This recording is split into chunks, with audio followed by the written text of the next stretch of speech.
to the DolphinsTalk.com podcast, the longest-running Miami Dolphins podcast on the internet. We're always in control, and when you say Miami, you're talking to my ball. Cause we're the Miami Dolphins, Miami Dolphins, Miami Dolphins #1.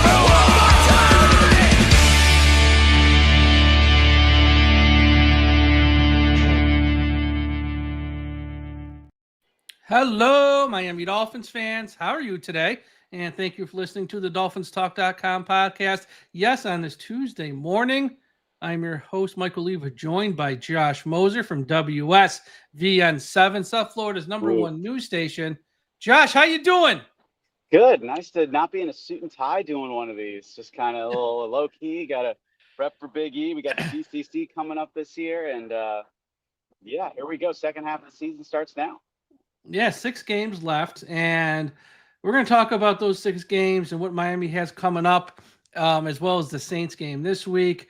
And today, fun fact, November 25th is the 32nd anniversary of the famous Leon Lett game where Miami won on Thanksgiving against the Cowboys. Leon Lett touched a football, Dolphins win, and I put up something on Twitter of a chat I had with Mike Westhoff, the Miami Dolphins special teams coordinator for many years, from an interview I did with him 2 or 3 years ago. It was either 2022 or 2023. I can't remember, where he spoke about that day, that game, how they kind of cheated at the end, what they had to do to clear out the snow. And it's a great clip. Everyone check it out. But yeah, 32nd anniversary here in this Thanksgiving week of that game.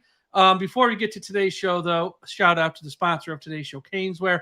Everyone go to caneswear.com for the best and most affordable Miami Dolphins apparel on the internet. The holiday season's coming up. Whatever you celebrate, Christmas, Hanukkah, you need a gift for someone who's a fan of the Dolphins, the Panthers, the Heat, the Marlins, the Hurricanes, who are fighting and clawing to get one of those playoff spots. If you want any merchandise, any apparel for any of those teams, go to the website, caneswear.com. If you're in South Florida, stop by their shop at 2655 South University Drive in Davie. I was just there like a month ago. Tell them Mike from Dolphins Talk sent you. It's the best place, caneswear.com. And a shout out to everyone watching us live at the I Am a Miami Dolphins Fan Facebook page. And if you're watching on YouTube, smash that like button and make sure you subscribe to the channel. And if you want to leave us a super chat, we will read it on the air. Super chats are open.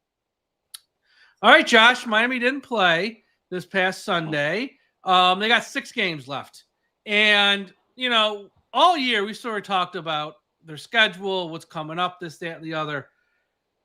They're catching some breaks here. Out of the 6 games, you got the Saints and Jets and Cincinnati, I think, are winnable games. 2 of them are at home. They're all winnable games. Pittsburgh and Tampa have injuries now at quarterback. I mean, who knows who they're going to be facing either one of those games at quarterback. Rodgers might be back by then. Mayfield, I would think, would be back by then, but you never know. He might be less than 100%. And then week 18, New England might be resting guys because they're going to probably have everything they need locked up, possibly, including the 1 seed maybe. Do you think Miami will finish over 500 this year? I do not. I'm kind of with you in that as much as that schedule isn't that tough, let's just say, I think Miami, the team we saw versus Washington, is the real team, and they're going to play 1 or 2 or 3 of those games against that schedule and probably slip up. I think out of the 6, 3-3, which would leave at 7-10. That's kind of my prediction. We're in the same spot. I really think that they win both of these next 2 games, though. I think they take care of business here against the Saints. Obviously, rookie quarterback. We know that they traded away a couple pieces at the deadline. Shaheed would be one of them. Chris Olave has been good, but frankly, your roster is far better than the Saints. Maybe, this defense will play well for Anthony Weaver. He was up for that Saints job after 2 rounds of interviews last year. But this game's at home. You know, the only way that you're losing this game is if you're turning the ball over and you're, quote-unquote, beating yourself, which we've seen this team do earlier this season. The good news is Darren Waller's practice window will open tomorrow. Austin Jackson, there's a possibility of getting him back on the field. And I don't care what you have to say. He's an upgrade over everybody that has played right tackle other than him this year. So it seems like the team's trending in a positive direction.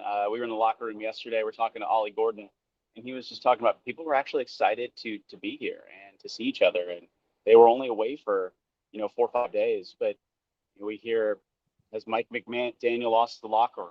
The answer is no. And I know there's question marks about, his future with the team, Jim Kelly's future with the team. You asked me if this team would finish above 500.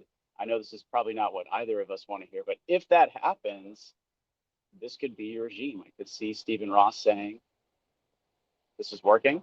Let's roll with this and let's go. But yeah, I think Dolphins fans should be excited about this game on Sunday. I hope that they come to Hard Rock this Sunday, 1 o'clock. Going to get some great weather, beautiful time, end of November, and you should see a win by more than a touchdown. I think they're 5.5-point favorites, but the Dolphins should win this game by a touchdown.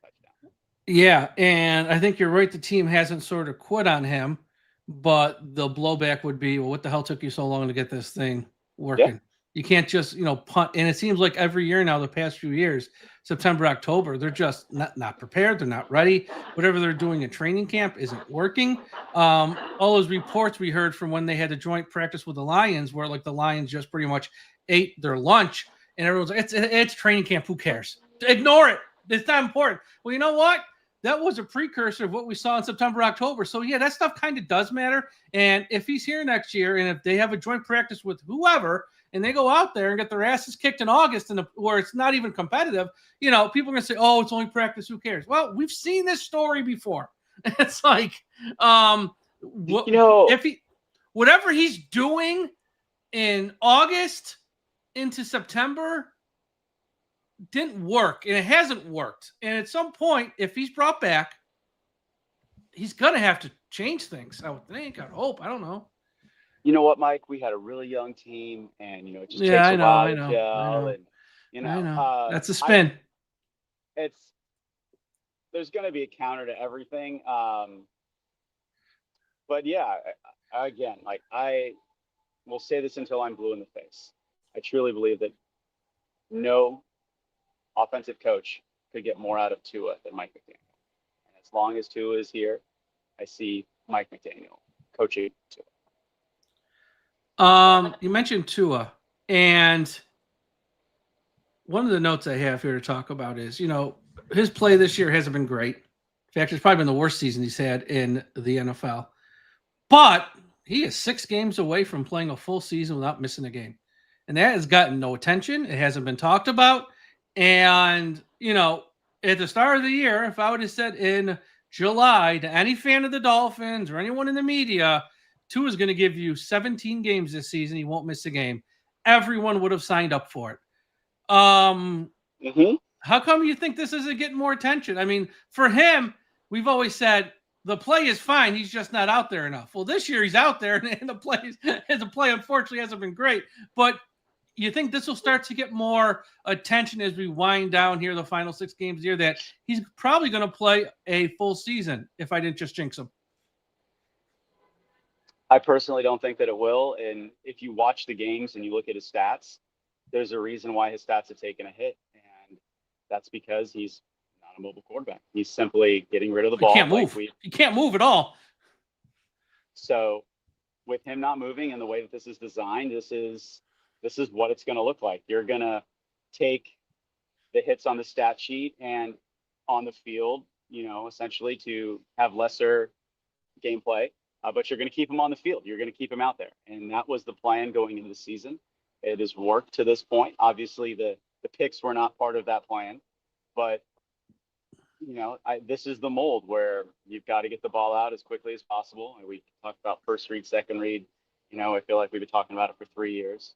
But that's it, keep him safe. And maybe for the fans that are watching this, the best counter to this argument would be the Falcons game where Kirk Cousins was back there. And you knew as a defense, he wasn't going to run.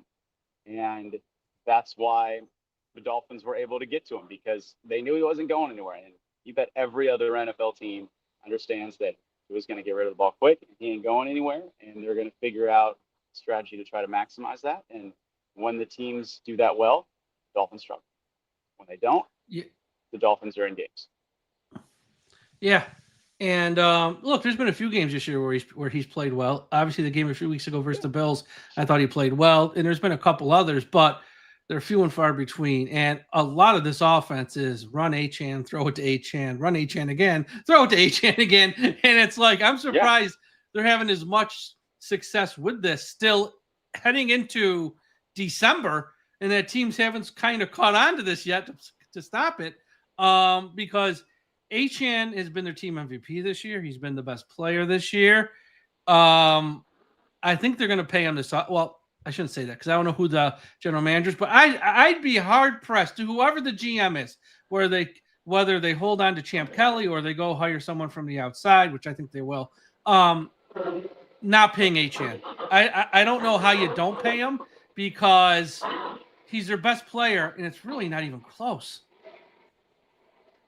Well, the argument would be that the size, full year left, the size, and you have a full year left on your contract, and James Cook is probably the closest, like more so than Debo. I understand, you have the receiver aspect that Achane brings, but yeah, Cook would probably be your comp.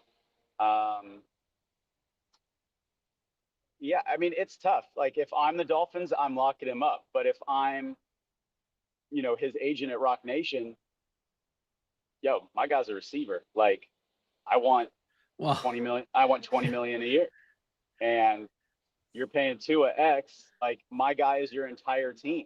So, you want us for 4 more years. That's 100 million. Sorry, and I need 80 of that guaranteed. And the Dolphins are going to be like, no chance. Like, we can't do that. So I'm very curious to see how this plays out. But if I'm his agent and if I'm Vaughn, I'm not stepping on the field. I understand that it's a contract year, and I'm supposed to play all of those 17 games, but it's about guaranteed money in this league. And I hope that something gets done, even if it's a 2-year extension where you guarantee him some money, because he has certainly played himself into a contract. But then again, we've seen the Dolphins as they've operated in the past. It could be different with a new GM, or even. I would hope it's different. I would hope it's different. Right. The history would say under Chris Greer, who's no longer, in charge, that you let the draft picks walk. But the draft day story, as this one goes, was that Mike McDaniel wanted Achane in the 2nd round, and they were shocked that he fell to the 3rd. And when he was available in the 3rd, Mike McDaniel got him. And that 2nd round pick, Cam Smith.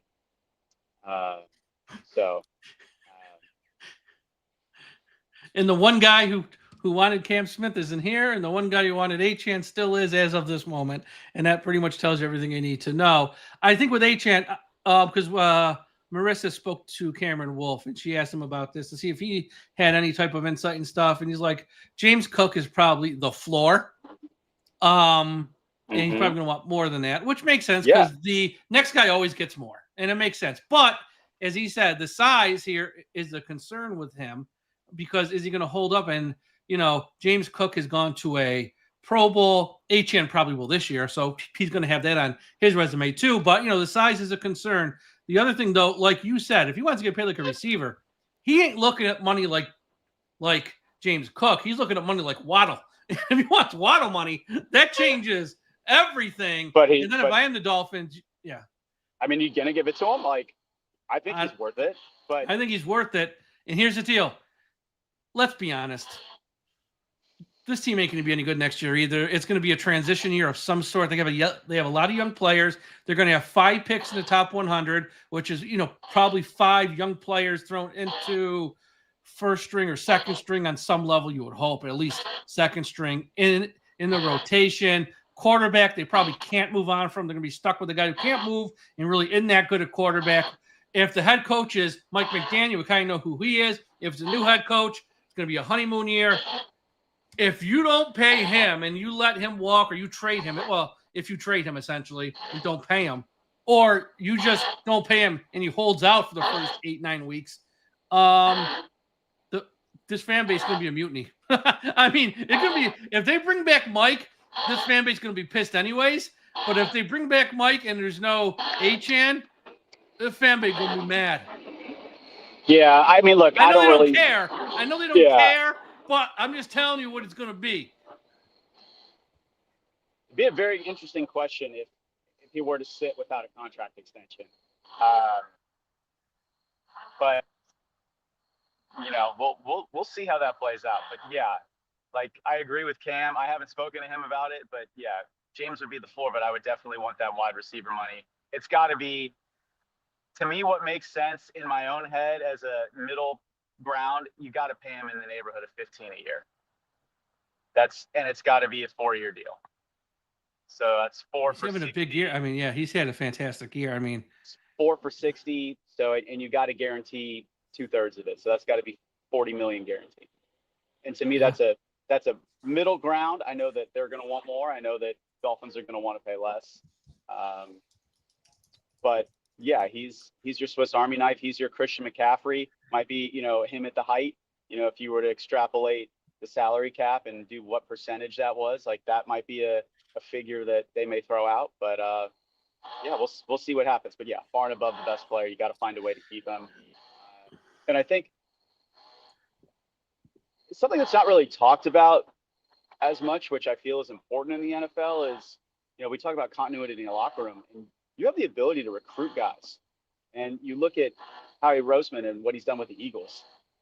I mean, you got half of Georgia's defense on that team. And not only is it half of Georgia's defense, it's like the roommates. It's guys that have been together, that like each other. Or we talked about this Dolphins locker room.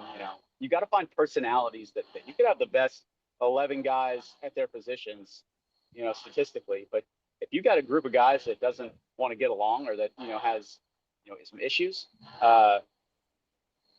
your talent is not going to achieve to the level that it would look like on paper. And I think that's a aspect where Devon, you got to find some people that, vibe with him and get along with him. Funny guy, like good dude, very quiet. To the media when the cameras are off, kind of a different situation. Same with Jalen Waddle. But those two like each other a lot. And honestly, I was talking to Drew Rosenhaus on Sunday about Tyreek, and we know that there's no guaranteed money left. So, that's $30 million. You can basically, look at if you're a Dolphins fan or the Dolphins, say, hey, we're going to have this available. Yeah. Yeah. FYI, happy birthday to Jalen Waddle today. Waddle. It is his birthday. Side note. It is. But yeah, I think, with Hill, obviously that's going to be a tricky situation, because how healthy will he be, and when will he be ready to go? Is he going to be ready by week 1? Or is that going to be ready to like late October? That's a whole situation there. And then with the cap, obviously they're not going to pay him what he is owed next year. They're going to have to rework the contract or just let him go. Who knows who's in charge, who's the coach? That stuff will come later. But the Hill situation, if who's ever in charge goes, you know what, let's transfer some of that money and lock up Achane, makes sense. I think most people would understand that, because he is a weapon much like Hill. So there's that involved there. Right, but remember, this money would be 2027 because he's still under contract for. But this, yes, correct. So, that's going to be an interesting thing what they do there. There's something else I was going to say. I totally forgot. Oh, I think what you just mentioned was the biggest flaw for Greer. Greer never understood, in my opinion at least, I don't know, maybe I'm wrong, the continuity of a locker room, the friendship, the bonding. With him, it was stats, how much you're making, and because look at the guys who left here angry. Raheem Mostert, okay, he left here angry. Ramsey, I don't think was happy, although he never was saying anything outwardly publicly, but read between the lines, he wasn't a happy guy when he left here. Holland, he took the high road. He wasn't happy when he left, because I saw him on a radio show in New York City, and he pretty much bit his tongue as much as he could, but he did take the high road in the end. He wouldn't say anything bad. They were throwing it out there for him to say something bad. So guys leave here angry, and I think part of it is they don't feel like they're treated right. So hopefully who's ever in charge next, look, you can't keep everybody, but I think there does need to be some continuity. Like you said, like if you draft a guy and you coach him up for 3 or 4 years and he becomes a really good player, the goal is to keep the guy if you can. And here in Miami, it's outside of a handful of guys like Austin Jackson, who's the wrong guy we keep. We don't keep the guys. Well, Austin specifically, they got him at a supreme discount when they did the deal. And Austin was willing to take that under budget, I under understand. slot money. And that's what it was. But look, I mean, you go back to 2023 before everything fell apart in that Monday Night Football game against the Titans. I mean, this team was in position, and then just, it was A lot of homegrown guys on that team too. It was just a litany of unexpected injuries. It was like a bad omen of like what could go wrong went wrong. And then Gank would be another example of, someone you keep for, I mean, God, it was like $2 million. Like it was so negligible, but Liz Frank injury, freak out. Yeah, he'd be another name that, you deserve to get paid. Yeah, you commit everything you have to the organization. You do really well, you succeed, and then they're just like, thank you for your service. It's a tough. It's like we're a farm team for the NFL. It's like we're a farm team for the rest of the league. Yeah, it kind of feels that way at times. The interesting thing though is you look at the NFLPA rankings, which the Dolphins have been the top team for the last 2 years. Yeah, I mean, look, they got great hamburgers at the commissary, and they got a great weight room with little logo on the weights, and they got a nice little shower and steam room, and that's great. I'm not saying it's bad. That's great, obviously, but it comes down. It's a players' league, and it comes down to picking the right players, signing the right players, and this is where Miami's sort of been lacking in years with Greer at times. But look, he's gone. And I don't even want to talk about him anymore because he's gone. And whoever takes over that role, whoever has that job next, the bar's set pretty low. So they're walking into a great situation. The bar's set low because, as long as you don't stand up at a press conference and say you're more worried about the offensive line than we are, you're doing great on day one. Yeah, I mean, what's most frustrating probably for me and for the fan base, I've covered the team for 5 years now. You've been doing it for a lot longer. Yeah. But, this is a down year for the Bills. I know. Like the Bills and the Jets are, this was your year as the Dolphins, and you played the Bills to a touchdown that first game, and then you beat them the second game. The Patriots, you should have won that game early in the season. Chargers game you could have won. But kind of going back to your McDaniel, if we'll be here or not, I mean, look at Mike Vrabel. And they had a coach. Vrabel's available. This guy can take us there. 1 year, huge change. Obviously, your quarterback you love. And talk about finding guys that can fit. Stephon Diggs was basically like, we didn't know what the heck he was going to be coming off an ACL injury. And here he is, a good fit in that locker room. Getting his Tyreek Hill on a little bit off the field, bringing that big wide receiver energy, but it's working. And big wide receiver energy, I love that. Yeah, so gotta have a little fun on the podcast. Yeah, I love that big wide receiver. That's a good one. But it works, and you have a guy that they follow, and you're wondering like why you're seeing things work elsewhere, and then when it's a copycat league, and when you see those copycat things down here and it just doesn't work, it just leaves you scratching your head like, well, I think the Miami really Dolphins are too nice. I think the Miami Dolphins are too damn nice. They're worried about people's feelings. You look at the Patriots, they had a head coach last year. It was his first year, kind of a honeymoon year. It's like, you know what? Mike Vrabel's out there. They won their last game last year. The Patriots won the final game of the season. We don't care. You're still fired. And they fired the guy, and Mike Vrabel's in a week or two later. It's like, yeah, the teams that are good don't care about feeling. Ross, Jeff Ireland, I know that was long before you got here. That guy he was here forever, kind of like Greer, and he wasn't any good. Like, he wasn't any good. And he got a long leash. And then he's gone. And then, yes, there's some guys in between. Then it goes to Chris Greer. He's here forever. It's like Mike McDaniel, let's give him a chance. I'll say this. I don't know what's going to happen in these final 6 games. If the Dolphins lose to the Saints at home, I don't care about the last 5 games. You can fire Mike at the end of the year. If you lose the Saints at home, he's done. I don't care he could win the next 5. I don't care. Lose to the Saints at home this week, he's done. You cannot lose this game at home to that team. No Alvin Kamara, that quarterback. You cannot lose this game.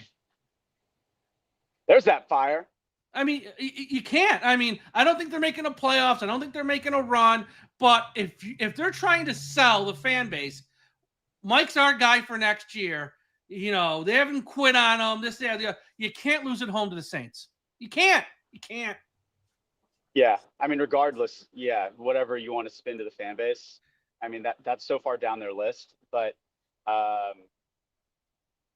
it's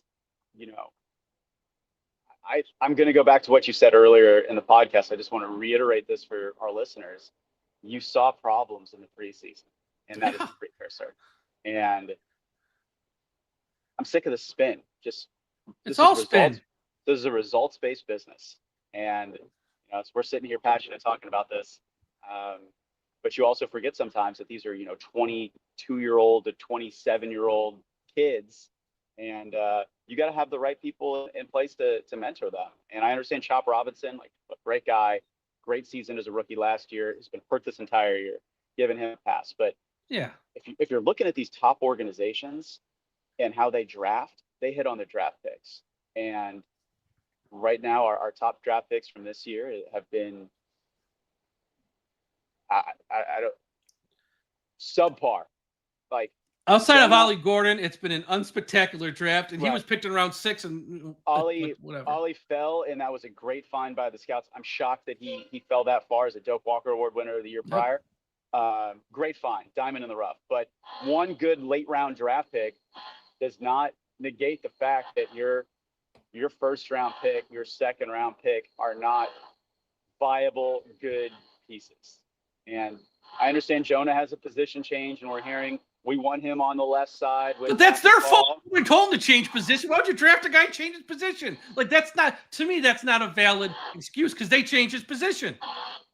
And plus, the pick in round 1, which makes it look worse. And look, Grant, he's come on of late, and I think he'll be fine in time. So, but the guy picked right after is probably going to win Offensive Rookie of the Year in Tyler Warren. And I know at the time we still had John New, but they had to know what John No, we New. didn't.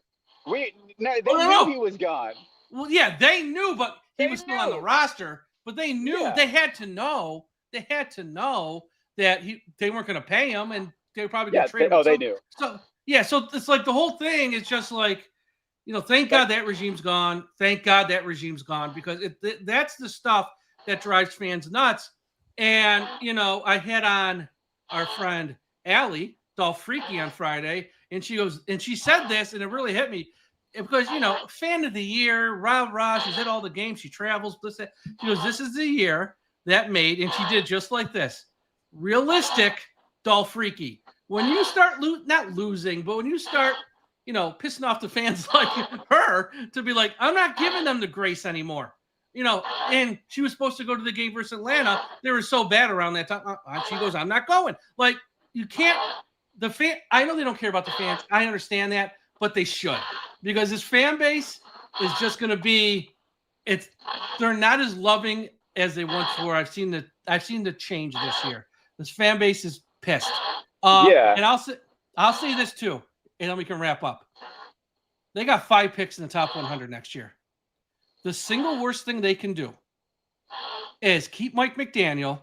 You take those 5 picks, some of them, not all, but some are going to fit his system, fit his scheme. And then a year from now, you fire Mike McDaniel, and it's like, well, then why are we picking guys to fit a head coach who might be a lame duck? Like, if you're going to just move on. If you're not 100% sure this guy's going to be here for the next 3 years, not 1, 3, then just fire him now and move on, because don't waste the 5 top 100 picks. Means something in this league. You got 5 of them. If you're going to waste 5 of them on a guy who might be gone come October, if they get off to a slow start, then they really are clueless. Yeah, and I mean, I think the bigger question of that is Tua your guy? You got to make that decision now, because that outside zone, that's in for Tua, because that's what they need for him to be successful. It's gonna be very interesting. It's gonna be a busy off season. That's what it's gonna be. It's gonna be a busy off season. Yeah, but I like that. No more grace, But I will say, in covering this league, I was with the Broncos when they won the Super Bowl with Peyton Manning. I was with the Packers for all the playoff runs under Aaron Rodgers under his MVPs. And you go to those 2 places. You go to Seattle. You go to Kansas City. You go to Philly. You go to Buffalo, where these fan bases, live and die. The expectation is of winning.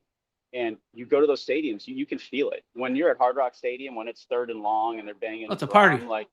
like there's nothing there. And I truly feel that 12th man can make a difference. And right now, the Dolphins have anything but that. And I don't know if it'll ever be attainable, but it was there for a quick second, and in 2023, and then now.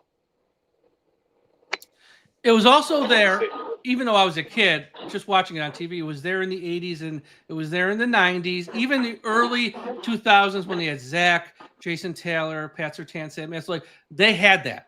They had in that same place inside of Hard Rock. It wasn't Hard Rock then, obviously, but they had it there.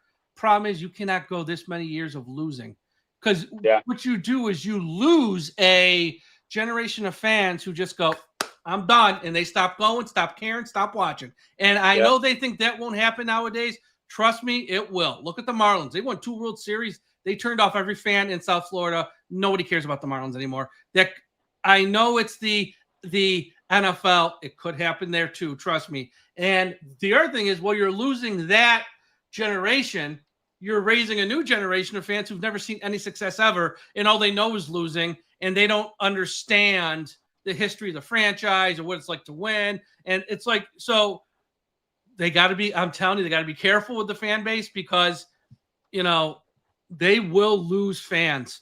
And look, if he wins a bunch of games here at the end, Mike McDaniel, and they, find a way to win 8 games or 9 games, and they want him back, that's fine. But the goal can't be, we'll bring him back, let's see what happens next year. No, you got to bring him back thinking he's our guy for the next 2 or 3 or 4 years, because you cannot waste picks. You got 5 in the top 100. So they better be real clear. They better.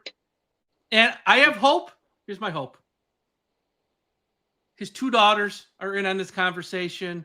The son-in-law's in on this conversation. The stepson's in on this conversation. And it's not just a Stephen Ross decision. Let's get more voices in the room who might be able to be like, Dad, we all like Mike, but, we stink. Hey, let me tell you, he just bought the Ben Hotel for $140 million in West Palm Beach. The place is beautiful, great rooftop bar. He was on CNBC last week talking about it. I saw it. Yeah, the whole thing. Killing it. Look, we all hope for a Steve Ballmer. Not saying that. Look what he did with paying Kawhi on the side. I wouldn't say go do that. Excuse me. Still under investigation. So alleged payments. Well, Ross. Let me clarify. He had Tom Brady on the boat, so he's got that in him. Yeah, but I mean it from more of a perspective of, it's kind of like what we say about Mario Cristobal. If Canes fans watching this, they might get upset with this, but this is how I feel. Promote Mario Cristobal to general manager and let him hire a head coach that knows the X's and O's and the best coordinators. Mario, you're the best recruiter in the game. NIL money. Andrew Luck's a GM at Stanford. Mario, run your program and let the coaches coach. Steve Ross, we appreciate all that you do. You're a phenomenal businessman. Go get the best minds in football that work together, that can be a cohesive unit, and just, here's a blank check. You guys, whatever you need from me, and hold them accountable and understand why they're doing things. And if you're not the guy to hold them accountable, hire someone else to hold them accountable. And that's all it needs to be. And if you find those right people, everything will take care of itself. Yeah, I agree. And one message here to all the fans of the Miami Hurricanes. Look, if you don't make this playoff, you lost to Louisville and SMU. And you lost to them at home. Well, you lost to Louisville at home. I understand they beat Notre Dame.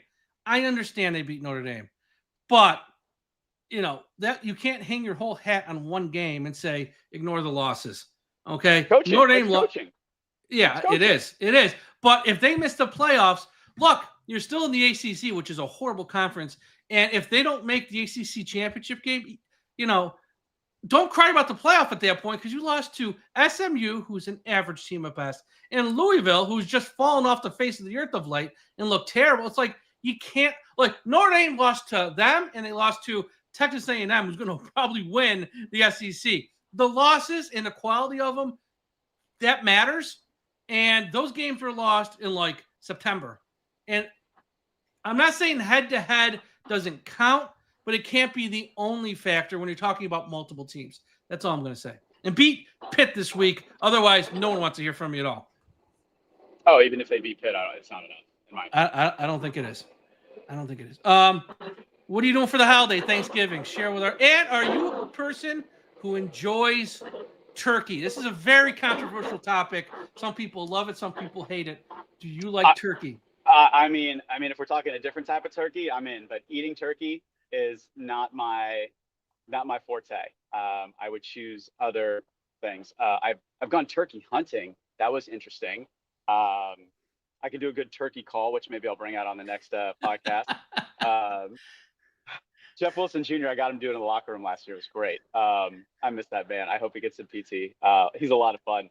But I love the wishbone as a kid. But yeah, give me the stuffing, the cranberry sauce all day. But yeah, give me a different protein choice over the turkey. Okay, so here's the people who aren't fans of turkey. You got you.